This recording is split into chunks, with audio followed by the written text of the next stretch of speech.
दोस्तों नमस्कार। मैं हूं आपका मित्र डॉक्टर अनिल अग्रवाल। आज हम बात करेंगे ऑब्लिटरेटिव वेस्कुलर डिसीज के बारे में।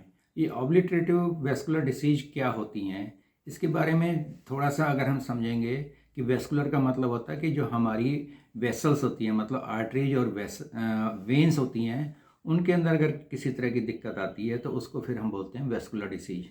तो ऑब्लिटरेटिव के अंदर क्या होता है कि हमारी जो खासतौर के अंदर आर्टरीज के अंदर ये सारी प्रॉब्लम्स आती है। वेसल्स में मतलब वेन्स के अंदर इतनी ज़्यादा दिक्कत नहीं आती हैं, तो इसलिए आर्टरी की ही हम ज़्यादा बात कर रहे हैं कि क्या होता है इन आर्टरीज के अंदर ब्लॉकेज हो जाती है। ब्लॉकेज होने का कोई भी कारण होता है, जैसे प्लाक जम गया या जिसको हम बोलते हैं कोलेस्ट्रॉल जम गया, इस तरह की चीज़ें होती हैं। या जो हमारी आर्टरी है वो नैरो हो जाती हैं। नैरो होने से क्या होगा कि अंदर से उसमें से ब्लड जो फ्लो कर रहा है वो धीरे करेगा, और दूसरा फिर जब वो धीरे फ्लो करेगा तो ब्लड सप्लाई आगे टिश्यूज को और ऑर्गन्स को कम मिलेंगी। तो इसी चीज़ को हम बोलते हैं कि ये डिसीज है ऑब्लिटरेटिव वेस्कुलर डिसीज। तो ये ऑब्लिटरेटिव वेस्कुलर डिसीज के अंदर बेसिक तो बात हम समझ गए कि जब क्योंकि उसके अंदर ब्लड फ्लो कम हो गया तो वो ब्लड जो हमारे टिश्यूज को और ऑर्गन्स को जा रहा है वो कम हो जाएगा वहाँ पर, और जिस स्थान पर वो कम होगा तो वो टिश्यू डैमेज होने शुरू होंगे, वो ऑर्गन्स ख़राब होना शुरू होगा और हमें अनेक तरह की बीमारियां पता लगने लगेंगी कि हमारे शरीर के अंदर ये सब बीमारियां हो रही हैं। जब वो अगर बाहर मसल्स के ऊपर ही हो रहा है तो उसके अंदर क्या होगा कि हम उसे बोलेंगे पेरिफेरल आर्टरी डिसीज हो गई है, या फिर बोलेंगे बर्जर डिसीज हो गई। ये कुछ बीमारियों के नाम है जो मैंने आपको बताए हैं कि इस तरह की बीमारियां इस ऑब्लिटरेटिव वेस्कुलर प्रॉब्लम की वजह से होती है।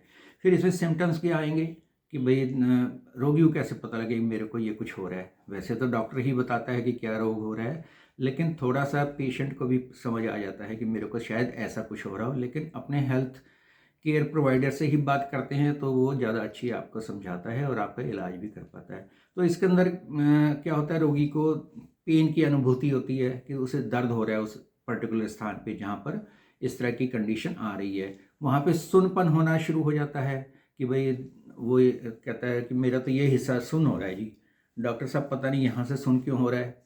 तो वो समझ लेना चाहिए कि कुछ वहाँ पे वेसल्स के अंदर जो है ब्लॉकेज चल रही है, ब्लड सप्लाई कम आ रही है, इस वजह से वो एरिया सुन्न हो रहा है और उसकी वजह से टिश्यू डैमेज हो सकते हैं। इवन यहाँ तक कि गैंग्रीन तक भी हो सकता है, जो कि मैंने जो ऊपर दो बीमारियों के नाम बताया उसके अंदर इसी तरह से होता है।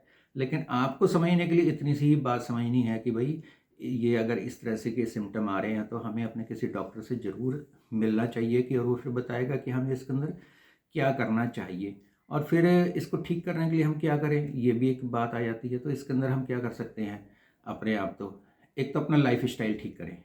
लाइफ स्टाइल को ठीक करने के अंदर क्या होता है, लाइफ स्टाइल में कुछ चेंजेस करने पड़ते हैं कि जो हमारी लेथार्जिक लाइफ स्टाइल है उसको हम अगर ठीक करेंगे तो हमें बहुत जल्दी उसके अंदर आराम मिलना शुरू होगा। कि जिस तरह से थोड़ा सा योगा करें, सैर करें, अपने पोस्चर को ठीक करें, टीवी देखते हुए अपने पोस्चर को ठीक रखें, तो ये सब चीज़ें हमारे हेल्थ को ठीक रखने के अंदर काम आती है। कल ही मेरे पास एक रोगी आया, वो कहने लगा जी मेरे को डॉक्टर ने कहा है कि अपनी सेहत का ख्याल रखो, अपने शरीर का ख्याल रखो। तो मेरे को वैसे ही मजाक सूझा, मैंने कहा अच्छा तो अपने सेहत का या शरीर का ध्यान रखने के लिए तो आप ऐसे करो, दो बॉडीगार्ड रख लो। वो एक आपके बाएं चलेगा, एक दाएं रखेगा, वो आपके शरीर का ध्यान रखेगा। तो बात तो हंसी की थी, लेकिन मेरा बताने का मतलब कि वो जो दो बॉडीगार्ड रखे वो रखेगा, तो उन बॉडीगार्ड के रखने से आपका शरीर ठीक नहीं होने वाला है।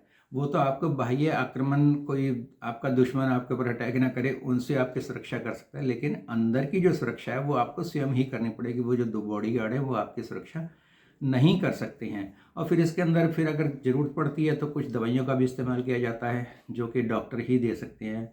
जो एलोपैथिक डॉक्टर हैं वो एलोपैथिक दवाई बताएंगे, जो होम्योपैथिक डॉक्टर हैं वो होम्योपैथिक दवाई बताएंगे। या फिर कई बार सर्जरी की भी आवश्यकता पड़ जाती है तो वहाँ पे फिर सर्जरी भी करनी पड़ती है, सर्जिकल इंटरवेंशन की ज़रूरत है तो करनी पड़ेगी। लेकिन होम्योपैथी के अंदर भी कुछ एक दवाइयाँ हैं जो कि इस्तेमाल कर सकते हैं, जो आप एक खुद भी मैं आपको बता देता हूँ कर लें, लेकिन किसी अच्छे होम्योपैथिक डॉक्टर के संपर्क में जाके ही इलाज करवाएंगे तो आपका बेहतर इलाज होगा। लेकिन एक जो हमारी नसों को ताकत दे सकता है, इस तरह के अंदर ब्लॉक्स और ब्लॉकेज को कम करने में सहायता देता है, उसके अंदर एक दवाई का नाम है क्रेटेगस।